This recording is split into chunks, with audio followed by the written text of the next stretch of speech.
Welcome to CTV Telugu health channel. మీ ఆరోగ్య నేస్తం. పీసీఓడి మరియు పీసీఓఎస్ ఎలా తగ్గించుకోవాలో చూద్దామా? వ్యాయామం, ఆహారంలో మార్పులతో పీసీఓడి తగ్గిపోతుంది. కార్డియో ఎక్సర్సైజ్ చేయాలి, నడక వేగం పెంచాలి, సైక్లింగ్, స్విమ్మింగ్ చేస్తూ ఉండాలి. ప్రోటీన్లు ఎక్కువగా తీసుకోవాలి. ప్రతిరోజు 2 గుడ్ల తెల్లసొన, 2 పూటల పప్పు తినాలి. మానసిక ఒత్తిడి తగ్గించుకోవాలి, లేకపోతే పీసీఓడిని నివారించలేం.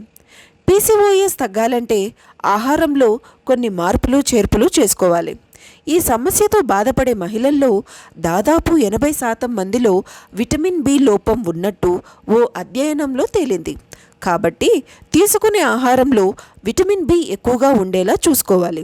దానికోసం ఆకుకూరలు, చేపలు, గుడ్లు వంటివి తప్పకుండా తీసుకోవాలి. యాంటీ ఆక్సిడెంట్ రిచ్ ఫుడ్స్ తీసుకోవాలి. వెన్న, డార్క్ చాక్లెట్, ఆలివ్ ఆయిల్ వంటి ఆరోగ్యకరమైన కొవ్వు పదార్థాలుంటే ఆహారం తీసుకోవడం ద్వారా హార్మోన్ల సమతుల్యం అవుతుంది. ఫలితంగా నెలసరి సక్రమంగా వస్తుంది. డైరీ ప్రోడక్ట్స్కు దూరంగా ఉంటే చాలా మంచిది.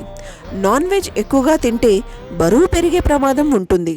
Junk food, packaged food, fried food, processed ఫుడ్తో పాటు మసాలాలు బాగా దట్టించిన ఆహారాన్ని దూరంగా ఉండాలి.